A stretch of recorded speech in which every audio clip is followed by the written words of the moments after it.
இயக்குனர் பாரதி ராஜாவின் மகன் மனோஜ் பாரதி ராஜா உடல்நலக்குறைவு காரணமாக கடந்த மார்ச் 25ஆம் தேதி உயிரிழந்தது ஒட்டுமொத்த தமிழ் சினிமாவையும் சோகத்தில் ஆழ்த்தியது. தாஜ்மஹால் படத்தின் மூலம் தனது மகன் மனோஜை ஹீரோவாக மாற்றினார் பாரதி ராஜா. தொடர்ந்து சமுத்திரம், அல்லி அர்ஜுனா, வருஷமெல்லாம் வசந்தம், பல்லவன், ஈரநிலம், மகாநடியன், சாதுரியன் உள்ளிட்ட பல படங்களில் அவர் நடித்துள்ளார். மிகப்பெரிய இயக்குனரின் வாரிசான மனோஜ் பாரதி ராஜா சினிமாவில் பல படங்களில் நடித்தாலும் அவர் ஹீரோவாக நடித்த எந்த ஒரு படங்களும் பெரிதாக ஓடவில்லை. அதன் காரணமாக அப்பா போல தானும் இயக்குனராக வேண்டும் என்கிற விருப்பத்தால் ஷங்கர் இயக்கத்தில் வெளியான எந்திரன் படத்தில் உதவி இயக்குனராக பணியாற்றினார். அதற்கு முன்பு மணிரத்னம் இயக்கத்திலும் உதவியாளராக பணியாற்றினார். விசில் மற்றும் பவித்ரா எனும் குறும்படங்களை இயக்கிய மனோஜ் பாரதி ராஜா கடந்த 2023ஆம் ஆண்டு வெளியான மார்கழி திங்கள் படத்தின் மூலம் இயக்குனராக மாறினார். பெரிய இயக்குனராக முடியவில்லை மற்றும் நடிகராக முடியவில்லை என்கிற மன அழுத்தம் காரணமாகத்தான் மனோஜ் உயிரிழந்தார் என சில பிரபலங்கள் பேசியது மிகவும் தவறான செயல் என்றும், அவர் எப்போதாவது உங்களிடம் தான் மனவருத்தத்தில் இருக்கிறேன் என கூறினாரா என இயக்குனர் பேரரசு கேள்வி எழுப்பியுள்ளார்.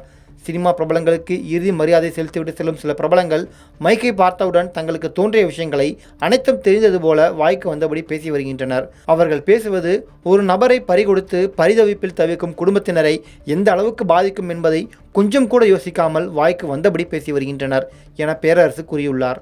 பாரதி ராஜாவின் மகன் என்கிற அழுத்தம் காரணமாகத்தான் தனக்கு உடல்நலக்குறைவுகள் ஏற்பட்டது என்றும், அதனால்தான் மன கஷ்டத்தில் இருக்கிறேன் என்று எப்போதாவது யாரிடமாவது மனோஜ் கூறியிருப்பாரா?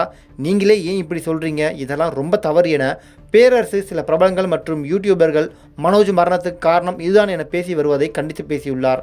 நான் அவரோட ஆஃபீஸ்க்கு அடிக்கடி போவேன். அவர் எப்போதுமே சிரித்து கொண்டு சந்தோஷமாக இருக்கும் மனிதர். அடுத்து செய்ய வேண்டும் என்பதை மட்டும் யோசிப்பாரே தவிர எதையும் இழந்து விட்டதாக எப்போதுமே வாடியது கிடையாது. தேவையில்லாமல் வீண்புலி சுமத்த வேண்டாம் என ஆதாரம் இல்லாமல் பேசும் நபர்களை சாடியிருக்கிறார் பேரரசு.